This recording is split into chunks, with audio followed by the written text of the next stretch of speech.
ছোট মাছ সবারই খুব পছন্দের একটা জিনিস বা পছন্দের একটা রান্না। তাই আজকে হাতে মেখেই আমি এই ছোট মাছটা রান্না করব। হাতে মেখে আমরা সাধারণত ছোট মাছ রান্না করি, তবে মাছ আর বিভিন্ন ধরনের মশলা আমরা একসাথে মেখে তারপরে রান্না করতাম। তবে ওই দিন আমার বোনের বাসায় গিয়ে আমি ভিন্ন ধর্মে হাতে মেখে ছোট মাছ রান্না খেয়েছি, খেয়ে আমার ভীষণ ভালো লেগেছে। তাই আজকে আবার বাসায় এই ছোট মাছ রান্না ট্রাই করব বড় আপুর মতো করে। তাই প্রথমে এখানে আমি পেঁয়াজ, মরিচ, টমেটো, সবগুলো মশলা, হলুদ, মরিচ, আদা বাটা, রসুন বাটা, তেল একসাথে ভালো করে চটকে নিলাম। ভালো করে মেখে এটাকে হাতের সাহায্যে নরম করে সফট করে নিব। এই মশলাটা যত বেশি মাখানো হবে মাছের স্বাদ তত দ্বিগুণ বেড়ে যাবে। তো ভালো করে মেখে তারপরে পরিষ্কার করে ধুয়ে পরিষ্কার করে রাখা মাছটা আমি দিয়ে দিব।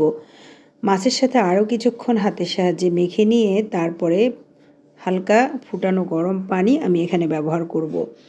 পানিটা দিয়ে তারপরে আমি জালটা অন করে দিয়ে কিছুক্ষণ ফুটিয়ে রান্না করব। পানির পরিমাণটা বুঝে দিতে হবে, কারণ ছোট মাছ খুব অল্প সময়ে রান্না হয়ে যায়। তাই অতিরিক্ত পানি দিলে অনেক সময় নেবে, খেতে তেমন মজা হবে না। তাই অল্প পরিমাণে পানি দিয়ে কিছুক্ষণ রান্না করে যখন দেখব ঝোলটা একদম শুকিয়ে শুকিয়ে এসেছে, মাখা মাখা হয়ে গেছে রান্নাটা, সে পর্যায়ে ধনেপাতা দিয়ে আমি নামিয়ে নিব। এই তো হয়ে গেল সুস্বাদু ছোট মাছ।